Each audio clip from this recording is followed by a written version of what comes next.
Amando la Biblia, dice el salmista en el Salmo 119, versículo 97, oh cuánto amo yo tu ley, todo el día es ella mi meditación. Vamos a pasar al mensaje, preste mucha atención. Salmo 119, y hoy el primer tema es amando la Biblia. Vamos a hablar de varias cosas, de cómo estudiarla, al último de cómo compartirla. Hoy vamos a comenzar y siempre nos vamos a ajustar al tema, porque hablar de la Biblia es muy amplio. Queremos ajustarnos al tema del amor por la palabra. Salmo 119, verso 97. 119, verso 97. Oh, cuánto amo yo tu ley, todo el día es ella mi meditación. Vamos a hablarlo en voz alta, es un texto conocido y precioso. Vamos. Oh, cuánto amo yo tu ley, todo el día es ella mi meditación. Oramos. Padre, rogamos que el amor por tu palabra florezca, renazca de una manera, Señor, que sin importar los años de creyente que tengamos, enciendas una pasión, un fuego en nuestro corazón por tu palabra, Señor, que nos revela tu persona. Y enamorados de Cristo, podamos amar el libro que nos conduce una y otra vez hacia Él.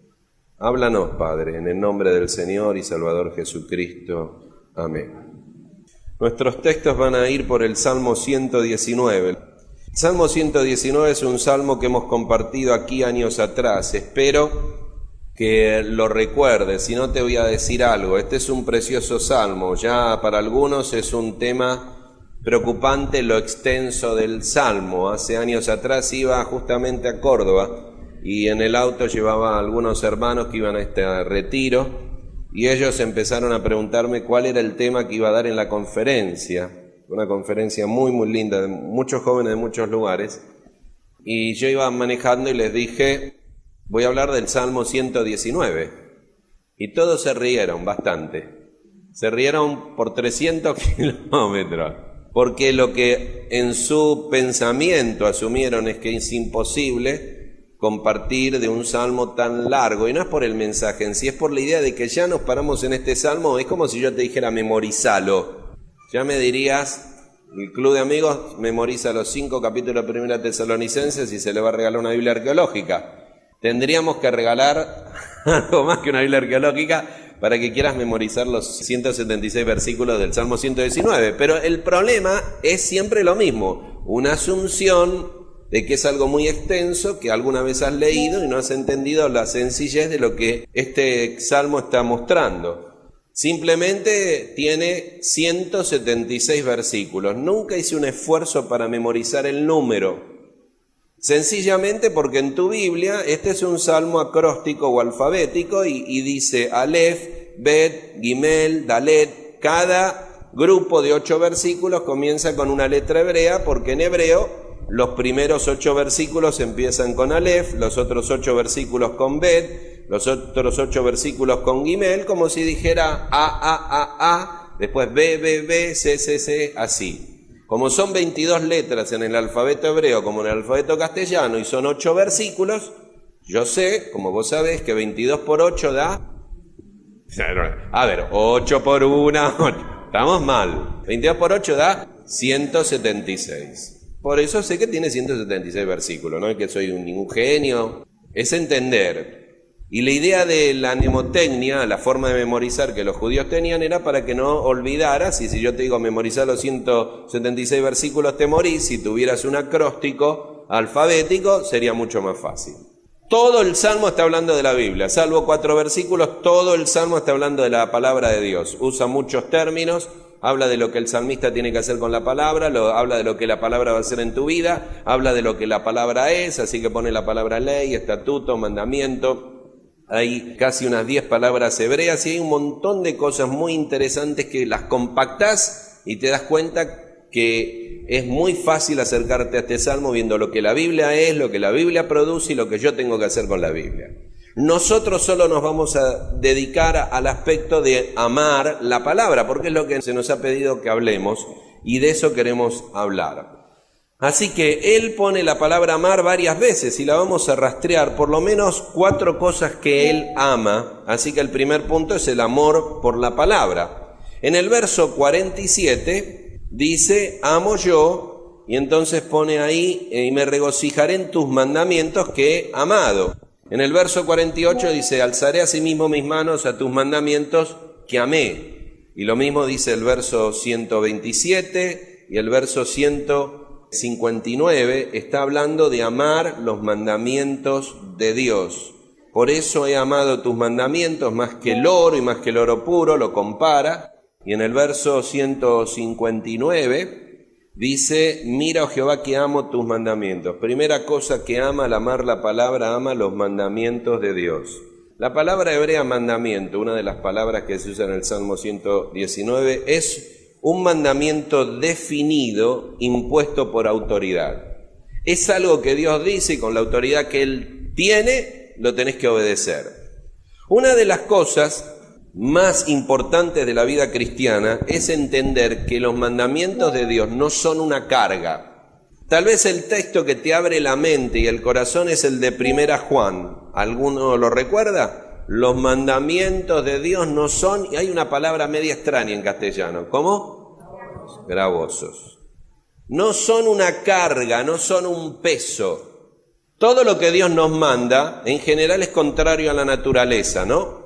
No está en la naturaleza de los hijos obedecer a los padres, pero Dios manda a los hijos obedecer a los padres. Si alguno de ustedes tiene un hijo de 7, 8 años que se levanta una mañana y dice, papá, tengo una obediencia que reviento y mandame a apagar la tele y hacer la tarea, préstame ese hijo porque te lo quiero criar. No es natural en el hombre amar a la esposa y liderarla por amor, somos machistas mal. Dios dice que yo ya soy el líder del hogar, lo debo hacer por amor. No es natural en la mujer la sujeción. Silencio. No tiene la mujer un ataque de sujeción y dice, decile a tu mamá que venga hoy a vivir con nosotros. Y Dios manda cosas que son contrarias a la naturaleza, nos ha dado su espíritu para aplicarla. A lo largo de la vida vos vas a tener muchos problemas porque Dios te manda a perdonar a quien no podés perdonar, amar a quien no querés amar. Y entonces volvés a 1 Juan, los mandamientos de Dios no son una carga. Los mandamientos de Dios son una bendición, son las verdades que reflejan el carácter de Dios, son las órdenes de Dios. Y acá el salmista dice, cumplo tus mandamientos, no. Dice, memorizo tus mandamientos, no. Dice, los amo, me encantan. Está diciendo Dios, mándame. Esa es una expresión rara, ¿no? Ustedes no los veo, ni ustedes ni a mí, diciéndole a alguien, mándame, a ver, quiero obedecerte. Eso no obedecemos, algunos son muy buenos obedeciendo, pero eso, yo aquí vine para que me mandes a hacer algo. Por favor, es un pensamiento muy ajeno a nuestra naturaleza. Este hombre ama que Dios le mande por su palabra, no lee la Biblia para hacer un devocional, para marcar unos textos y hacer un mensaje. Lee la Biblia para que Dios le indique qué hacer con su hijo, su esposa, su hermano, su padre, su dinero, lo que sea. En segundo lugar, fíjate el verso 97. Él dice, ya lo leemos el 113, que ama la ley de Dios. 113 dice, aborrezco a los hombres hipócritas, mas amo tu ley. Amo tu ley. Saben, hay 4 cosas que él odia, menciona el odio, y siempre estaba hablando de mentira e hipocresía. Y paralelo a eso, contra eso, él ama la palabra de Dios, ama la ley de Dios. En el verso 163 dice exactamente igual, la mentira aborrezco y abomino, tu ley amo. Así que no solo ama los mandamientos de Dios, ama la ley de Dios. Esa es la palabra Torá, que vos la conocés. En hebreo quiere decir instrucción, enseñanza, revelación de la voluntad de Dios para la vida del hombre. Es algo que te lleva a dar en el blanco en la vida. Por eso pecado es errar al blanco. Así que dice, no solo amo que Dios me dé órdenes, amo que Dios me dirija. La dirección de Dios. Ahora te voy a explicar algo, te voy a abrir mi corazón de una manera que quiero que me entiendas. Me encanta estudiar la Biblia, me encanta enseñar la Biblia, me encanta leer.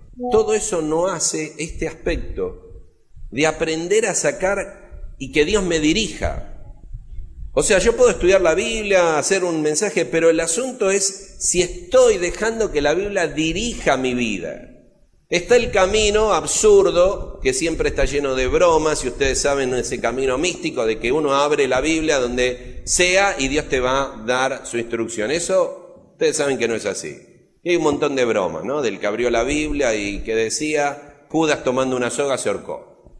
Y abrió de nuevo y dice, ve y haz tú lo mismo. Y abrió de nuevo y lo que has de hacer, hazlo prontamente. Y, ¿viste? Hay un montón de bromas sobre ese tema real. La Biblia no te dirige así, no es que, a ver, es una ruleta. Tu ombligo es una taza redonda. ¿Qué? La Biblia no es así. La palabra santa de Dios no es para jugar a una lotería espiritual. Ahora, del otro lado, el punto que estamos hablando es que vos tenés que mañana tomar una decisión, la que sea, la que fuese. ¿Qué texto te está dirigiendo? ¿Qué promesa, qué versículo Dios te habló? Ahora vuelvo a relacionarte. ¿Ves todo lo que puedo estudiar? Pero si no hago esta relación, en mi vida no funciona. Voy a ir a estudiar una carrera, voy a ponerme de novio. ¿Cómo? ¿Qué versículo? Dios me ha estado hablando por su palabra. Y te aseguro que he tenido envidia santa de muchos hombres que he oído, mujeres también, que están tomando una decisión y me dice, y Dios me mostró por su palabra y fueron muy claros. Y ves que está tomando una decisión porque Dios le reveló. Cuando hablamos de amar la Biblia, no es solo amar lo que Dios te ordena, sino amar que Dios te dirija en la vida. En tercer lugar, verso 119, pone la palabra, Salmo 119, testimonios. Como escorias hiciste consumir, por tanto, a los impíos, por tanto yo he amado tus testimonios. Dice, yo amé tus testimonios. Y también lo dice el 167. Los testimonios de Dios es la reiteración o atestación de la verdad de Dios. Él ama el testimonio de Dios. Cada vida que ves en la Biblia, Abraham, Moisés, David, es un testimonio de Dios. Fueron escritas para nosotros, los que creemos. Estas cosas sucedieron para nosotros, nos ha sido dado para que llegue a nosotros. Así que te parás ante la Biblia, él dice, yo amo lo que Dios da testimonio, el testimonio de Dios, lo amo.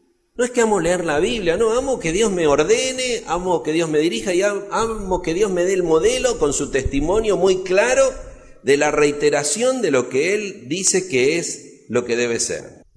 En cuarto lugar, verso 140, dice, sumamente pura es tu palabra y la ama tu siervo. Ahora, ama la pureza de la palabra de Dios.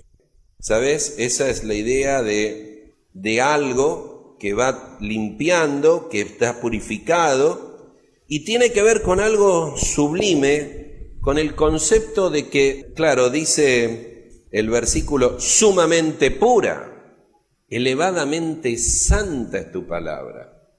Tu más grande problema, y el mío se llama pecado.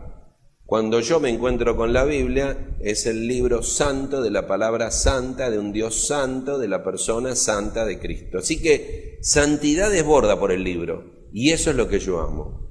Lo que más necesito en la vida lo encuentro en la Biblia, que es santidad. Tu más grande problema en la vida es pecado, y eso es lo contrario a lo que vas a hallar en la Biblia, y solo vas a salir de eso, porque dice el Salmo 119, ¿con qué guardará el joven su camino?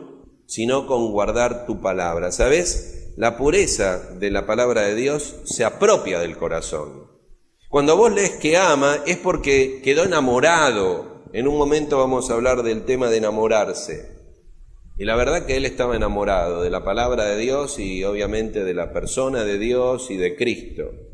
Ahora observa el resumen de estos 4 conceptos. Ama los mandamientos, ama que Dios le ordene, ama que Dios le dirija, ama el testimonio de Dios y ama la pureza santa de la palabra de Dios.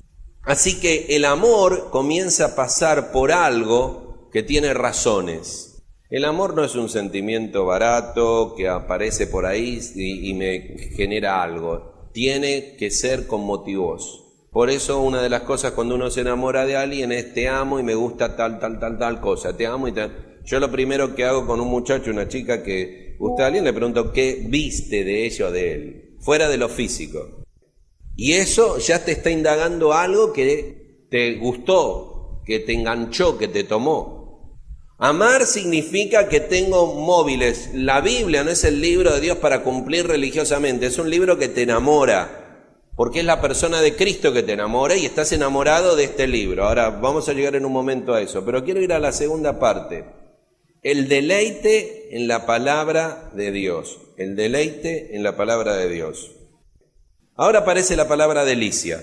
Quiero leerla porque tiene varios aspectos muy lindos. En el verso 14 dice, me he gozado en el camino de tus testimonios más que de toda riqueza. Acá dice la palabra gozo. Verso 16, me regocijaré en tus estatutos. Más adelante, verso 47, y me regocijaré en tus mandamientos, los cuales he amado. Verso 24, qué gran texto, pues tus testimonios son mis delicias y mis consejeros son tu palabra. Algún versículo más, el verso 70, se engrosó el corazón de ellos, mas yo en tu ley me he regocijado. El verso 92 dice, si tu ley no hubiese sido mi delicia, en mi aflicción hubiera perecido. Y por último, el versículo 162 dice, me regocijo en tu palabra como el que haya muchos despojos. Dice, yo me deleito como el botín de guerra. Ahora quiero detenerme en dos textos. Si tu ley no hubiese sido mi delicia, ya en mi aflicción hubiera perecido. Y el verso 24, su palabra fue mi delicia y mis consejeros. El concepto de que la palabra de Dios es deleitosa es uno de los conceptos más sublimes que hay.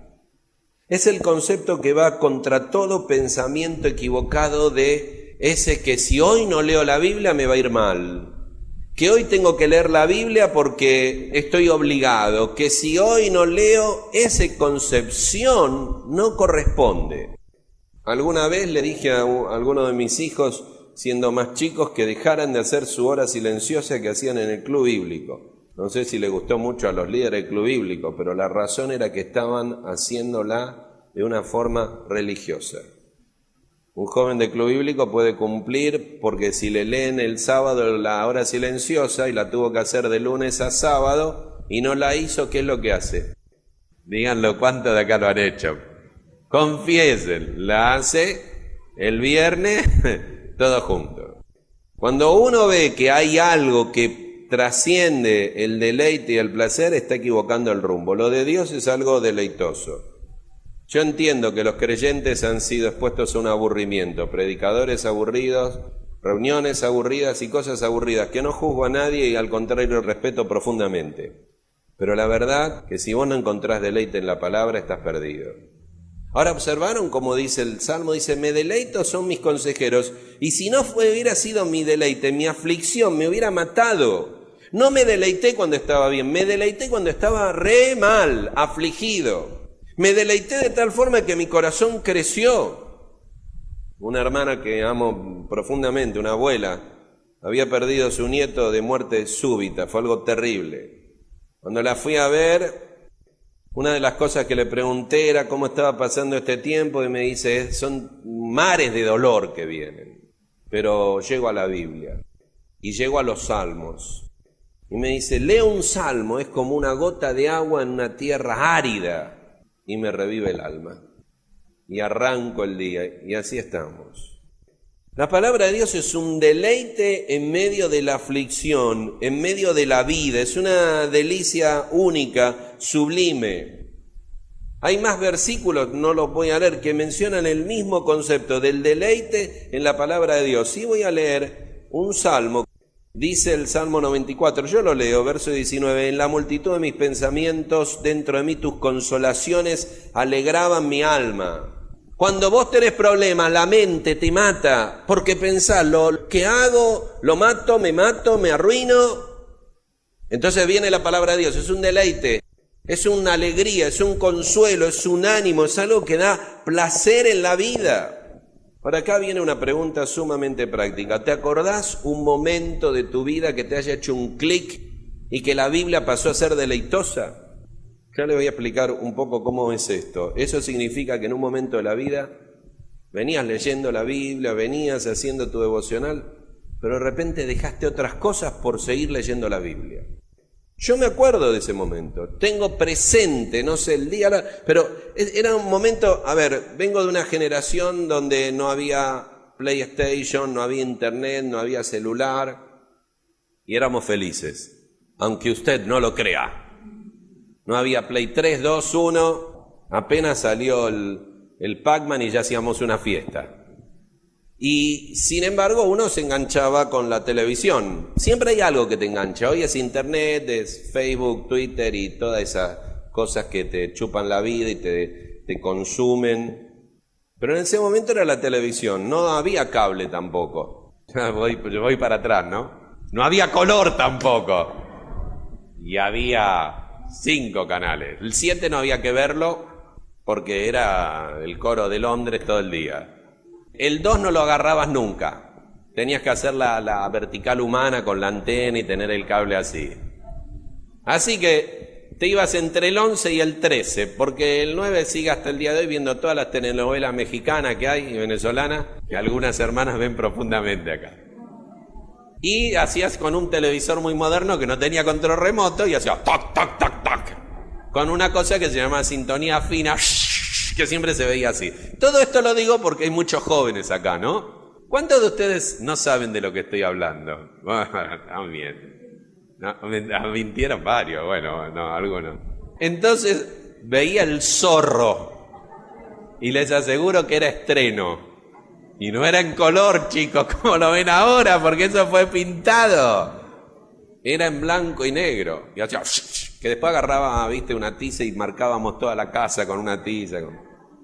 Yo recuerdo en un momento que estaba esa serie, estreno, y no quise ir porque estaba enganchado con la Biblia. Ese es un clic. Es un momento que descubrís que estás en la presencia de Dios y estás hablando, y Dios te está hablando por su palabra. Y no lo quiero olvidar ese momento, porque se ha repetido a lo largo de mi vida, en esa pasión que todo lo demás pierde sentido y lo único que te atrapa es Biblia, Biblia, Biblia, no religión, no obligación, no cumplimiento, no preparar un mensaje, es el amor por la palabra de Dios, es el deleite que te consume el alma, te quema la vida, te recrea la mente, te amplía el horizonte. Si no se has hecho un clic en tu vida, estás mal. Necesitas llegar a este punto de deleite. Ahora, podés estudiar la Biblia y no llegar a este clic, donde uno se enamora de una manera real y práctica que dejas cosas de lado y comenzás a leer, a estudiar, a poner algo más que solo el tiempo ese. Es algo que te atrapa. No tengo más palabras, discúlpenme, hablo mucho, no puedo hablar más, no puedo explicarte cómo te engancha. Es el corazón de Dios que te toma, es Cristo. Y te conquista y te atrapa y solamente querés vivir para conocer más de Cristo, de su palabra, de su persona, amando, leyendo el libro santo de Dios. Saben, creo que hay mucha gente engañada hoy en día. Mucha gente que cree que sabe la Biblia. Discúlpame, no quiero ofender a nadie. Que hayas estado 30 años en una iglesia, que tu abuelo haya sido evangélico, no te hace un conocedor de la palabra de Dios. Lamentablemente, demasiados lugares se abre la Biblia y no se la enseña. Demasiados lugares hay un púlpito y no se predica la palabra de Dios. Debería preguntarte si sabes cuántos capítulos tiene Ezequiel o Jeremías, o de qué sabes algo de Abimelech, o del sacerdocio según el orden de Melquisedec, o de la historia de Naamán. ¿La encontrarías en la Biblia? Sí. Y no lo digo para humillarte, lo digo para despertarte a la realidad, que necesitamos volver a la Biblia. La gente dice, yo desde chico la leo. Cuando preguntás si la leíste toda, mucha gente dice, seguro, la leí 10 veces, pero tenés... No, es que yo la leo de que la escuela dominical. Estamos hablando de pararse seriamente en conocer la palabra de Dios que transforma la vida, que deleita la vida, que te calma en la aflicción, que te renueva el corazón. Estamos hablando de una seria relación con Dios, por eso va creciendo en el alma y nunca, nunca termina. Es un viaje. A ver, déjenme compartir mi viaje con ustedes. Por ejemplo, mi primera Biblia. ¿Recordás tu primera Biblia? Era una Biblia que me regaló mi mamá. La llevaba a la escuela dominical. Luego tuve otra Biblia de cuero muy bonita que me habían regalado en la escuela dominical. Después recuerdo tener una Biblia de Scofield que amé profundamente. La marqué de lado a lado, por todos lados, hasta que alguien me perdió la Biblia. Y lo sentí mucho. Ahora tengo una Biblia de estudio de Rairi. Yo recuerdo, ¿recordás tus Biblias? Esa que tenés en tu casa, que le falta Mateo, se le salió Génesis, se fue a pasear, que está toda rotosa. ¡Qué bien que está rota tu Biblia! Ojalá que esté bien rota. Es un viaje que te conquista el corazón y no querés olvidarte, querés vivir en él. Por favor, no creas saber lo que no sabés. Este libro te deleita, te atrapa y transforma la vida.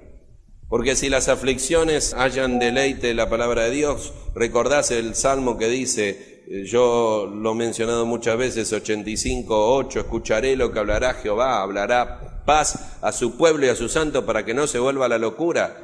Qué bien que existe este texto en esta generación de gente loca. Los creyentes nos podemos volver locos. Es fácil volverse loco. Los precios te pueden volver loco. La economía te puede volver loco. Tu esposo te puede volver loca. Tu esposa te puede volver loca. Tu padre te puede volver loca. Tu hermano, es fácil volverse loco. Dice, escucharé lo que hablará Jehová a su pueblo, a sus santos, para que no se vuelvan a la locura. La única forma que no te vuelvas loco es escuchando lo que hable Dios, y hablará paz. Por eso dice Salmo 165, mucha paz tienen los que aman tu ley y no hay para ellos tropiezo. ¿Oíste? Mucha paz hay los que aman tu ley y no hay para ellos tropiezo. La paz de Dios invade en el peor de los momentos por su palabra. Ahora, en último lugar, quiero mencionarte el romance con la palabra. ¿Qué idea tenés vos de romance? Estaba leyendo algunas cosas muy interesantes. Dice que cuando uno se enamora de alguien parece detenerse el tiempo cuando estamos con el ser amado. Y se hace una eternidad cuando estamos separados. Sigue hablando y dice, nos sentimos realmente cautivados. Es como si hubiéramos conocido al ser amado de toda la vida. Y en ese momento creemos que hemos encontrado a la persona que estábamos esperando, nuestra pareja perfecta, nuestra alma gemela, nuestra media manzana. Y luego sigue diciendo, y otros se burlan de nosotros porque actuamos como si la luna nos perteneciéramos y pudiéramos caminar alrededor de ella. Alguien ha calificado este estado como un estado de totalidad, de tontería temporal. No es solo que nuestro corazón para de latir, sino que también nuestro cerebro se ve afectado. Y todo eso marcha sobre ruedas y nos sentimos felices y no nos deprimimos. Y este incremento se va dando por la fenitelamina. Es una sustancia química producida en el cerebro que mantiene nuestro ánimo elevado. Estoy enamorado. ¿Saben dónde está esa sustancia? Es el compuesto químico del chocolate. Por eso, lección de hoy, comer mucho chocolate. Y cuando te agarren con la tableta del Kofler ahí, decirle, no, estoy comiendo fenitelamina. Ahora, mis queridos casados y casadas, la etapa del romance se encuentra con la etapa de la realidad. Y el príncipe de caballo blanco parece que perdió un diamante de la corona, se le cayó la corona, no tiene auto, no tiene caballo, no tiene montura. El príncipe tenía una fajita, se la sacó y tiene una pancita. Y se va deteriorando la cosita. Y con que la chica está enamorada y le cocina y el amor entra por el estómago, entra un amor por todos lados y todo se encuentra en una realidad. La historia sigue y esa realidad conduce a ciertas crisis y cuando cruzas esas crisis hay un momento maravilloso donde vas manteniendo, recuperando y creciendo las cosas que te unieron. Por eso he repetido muchas veces, lo seguiré repitiendo, lo que nos unió con mi esposa es lo que nos ha mantenido, el Señor, su palabra, la persona de Cristo. De todo lo demás hemos discutido. Ahora, estamos hablando de un romance humano. Con la Biblia hay un tipo de romance, pero totalmente diferente en muchos sentidos. Ahí tienen 4 palabras con las cuales quiero definir esto terminando, muy claras. El romance con la Biblia es real, hay un recorrido. En el caso humano es un recorrido de idealizar, enfrentar la realidad, ajustarse a esa realidad, crecer como pareja, seguir y terminar la vida juntos, amando al Señor y amándose uno a otro. Pero en el romance con la palabra es distinto. Primero hay un acercamiento. 1 Pedro 2:1, desead como niño recién nacido la leche espiritual no adulterada. Es el primer amor. Es un primer amor tan fuerte que una persona vino un sábado a una actividad juvenil y tomó decisión y leímos un Nuevo Testamento y 2 semanas después volvió y dijo, ya lo leí, ¿qué más? Es un amor que quema, es un acercamiento, es un primer amor, es ese romance que nace y que te mantiene con una vitalidad. Hay que aprovecharlo, hay que ayudarlo, hay que fomentarlo, es un acercamiento maravilloso. Porque empezás a descubrir lo que nunca habías descubierto, Dios, Cristo, su palabra. Y de repente te das cuenta que Dios te habla y te está dando dirección y consuelo. En segundo lugar está el crecimiento. Recordás Hebreos 5, 12 y 14, habiendo de ser maestros, todavía sois niños, porque no han ejercitado, la palabra es hacer gimnasia, sus sentidos en el discernimiento del mal, no han llegado a alcanzar la madurez, porque la madurez debe ser alcanzada. Este es el crecimiento en la palabra. Ahora, escuchen un momento, por favor. Lo peor cosa que puede ser en esta etapa es creer que sabés lo que no sabés. Estoy hablando cuando te pusiste a estudiar la Biblia. Estoy hablando cuando te pones a leer la Biblia y tenés una iglesia que enseña la Biblia, vas a un instituto bíblico, te lees todos los libros de estudio bíblico que hay y crees saber lo que no sabés. No sé ustedes, yo he estado en esa situación muchas veces y es un gran pecado. Es un pecado de soberbia, de creer que podés, habiendo crecido, ya no sos el bebé de la leche espiritual, es el alimento sólido, ¿no? 1 Corintios dice, le quise dar carne, no pude, le di leche, va creciendo, crees algo que no sabés. Miren, les voy a contar, por ejemplo, mi historia con el hijo pródigo, o con la parábola del hijo pródigo. Conocí la parábola del hijo pródigo siendo niño, en la escuela dominical, con el franelógrafo, las imágenes. Crecí oyendo del hijo pródigo, recuerdo una actividad adolescente donde se hizo una actuación del hijo pródigo. Cuando era jovencito, soltero, empecé a estudiar el hijo pródigo, me gustó mucho. Después descubrí que no era una parábola, eran 3. ¿Recuerdan, no? A ver cómo andan. Lucas, ¿qué capítulo? 15. ¿Cuántas parábolas? 3. La parábola de la oveja perdida, la moneda perdida, el hijo perdido. Así que empecé a aprender que había un contexto más grande. Cuando después pasó el tiempo, preparé un mensaje porque había visto que quería compartir algo diferente, de que me parecía que la parábola hablaba más del padre amoroso que del hijo pródigo. Así que la mencioné como la parábola del padre amoroso porque me impactó el padre que amó, que esperó, que perdonó. Sin duda es una parábola referida también al padre amoroso. Cuando pasó el tiempo y había estudiado, leído, enseñado, encontré un libro. Lo leí y me abrió la mente sobre el tema del perdón, de una manera que no la había visto nunca. Recuerdo una frase que leí, que he compartido mucho, que el hijo pródigo pensó en pedirle perdón al papá y que el papá lo recibiera como jornalero. No pensó que el padre lo iba a recibir, lo iba a abrazar, no le iba a dejar terminar la frase y que lo iba a recibir como hijo. Entonces la frase decía, el perdón de Dios es mucho más grande en la realidad o en la práctica que en las expectativas. El perdón de Dios en las expectativas es menor a lo que es en realidad. El perdón de Dios es mayor en la práctica que en las expectativas. Él esperaba ser un jornalero, terminó siendo un hijo. Así que cuando miré el perdón de Dios, pasé mucho tiempo aprendiendo y compartiendo eso. Pasaron los años. Luego, leyendo otro material, me di cuenta de lo que era vivir en la provincia apartada, estudiando que el judío no comía de las algarrobas de los cerdos y la palabra esa viviendo perdidamente y las implicaciones de una vida miserable.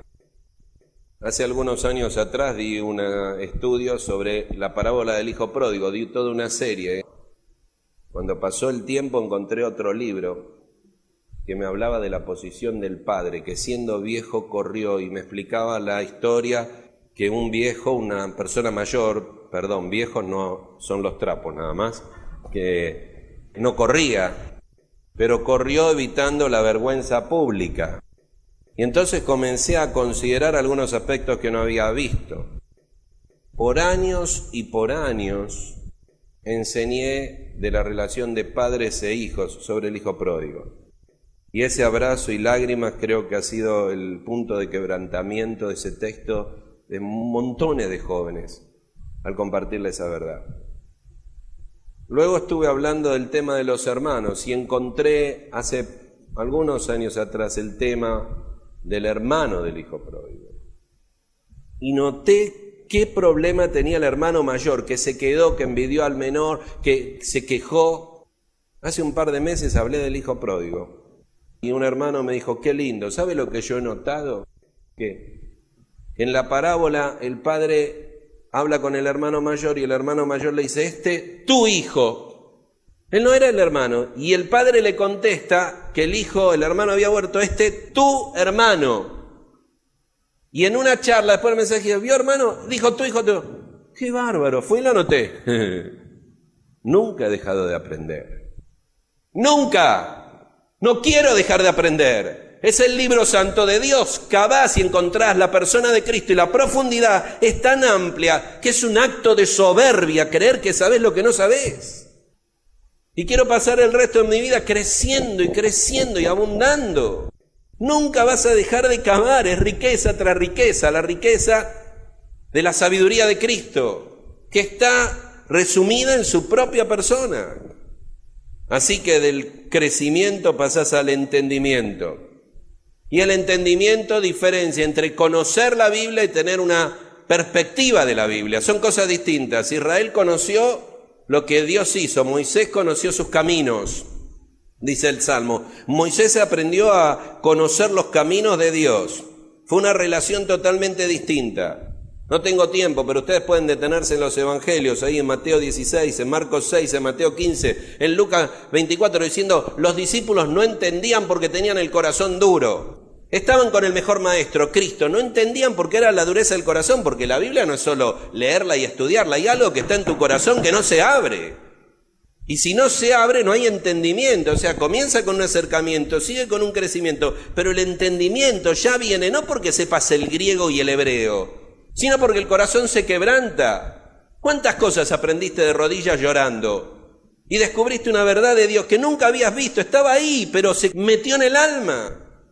Porque entendimiento viene por la dureza del corazón. Por eso Lucas 24:45, y les abrió el entendimiento para que comprendiesen las Escrituras. ¿Y cómo termina? Con el discernimiento. Esa es Hebreos 5, alcanzar la madurez. Eso es 1 Corintios 2:16, tener la mente de Cristo. Eso es lo que dice Jeremías capítulo 23, verso 18, cuando dice, si hubieran estado en el secreto de Jehová, las cosas hubieran sido distintas. Ese es llegar a ese discernimiento que te da perspectiva sobre el conocimiento que tenés. Así que hay un camino a recorrer y quiero preguntarte si lo has recorrido. Si lo estás recorriendo, no solo si amás la palabra, sino si te deleitas en la palabra y tenés un romance con la palabra que dure por toda la vida. Muchachos y chicas, tienen que dedicar más tiempo a la Biblia. Hermanas que están trabajando tanto con la casa y la familia, hay que dedicar más tiempo a la Biblia. Esposos y padres, no podemos guiar a la esposa y a los hijos sin Biblia. Abuelos y abuelas, no te escondas, yo soy grande, me cuesta leer, sin Biblia, no. Necesitamos una y otra vez el libro santo de Dios. ¿Sabes? El libro de Dios es infalible, no tiene yerro, todo lo que afirma es verdadero. La palabra de Dios es inerrante, no tiene error, es inspirada por Dios. La palabra de Dios es completa, es todo lo que necesito para la vida. La palabra de Dios es autoritativa, es lo que Dios dice y punto. No es un libro para comparar con pensamientos humanos, es la Biblia que es suficiente, todo lo necesario para la vida está ahí.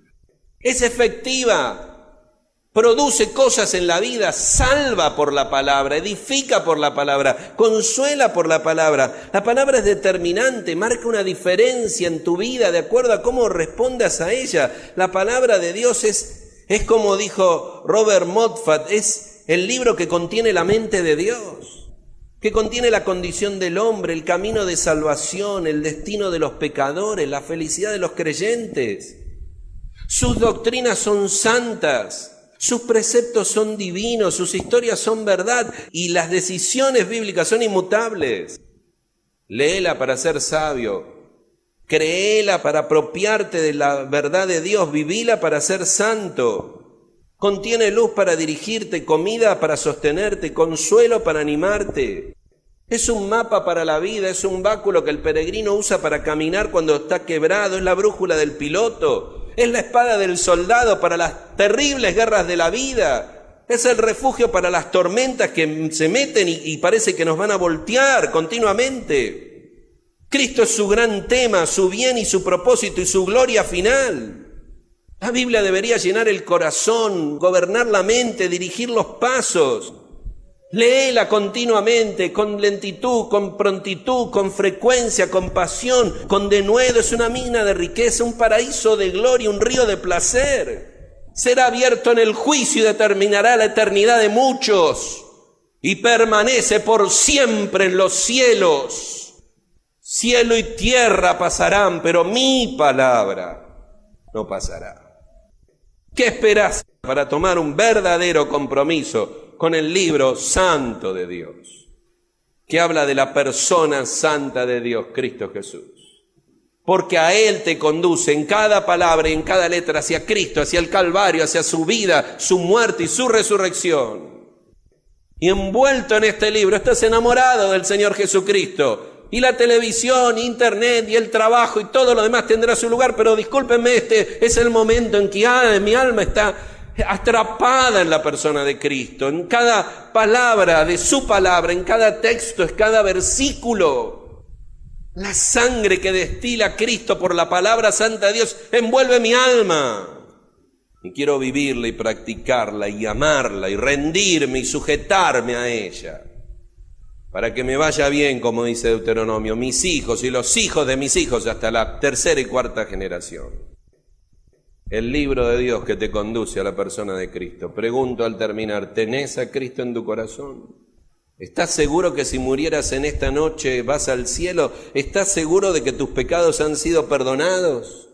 ¿Tenés la seguridad de la salvación? Me decís, no tengo demasiadas dudas. Bueno, la Biblia dice que el hombre y la mujer han pecado, que estamos separados, destituidos, alejados, distanciados de Dios por causa del pecado.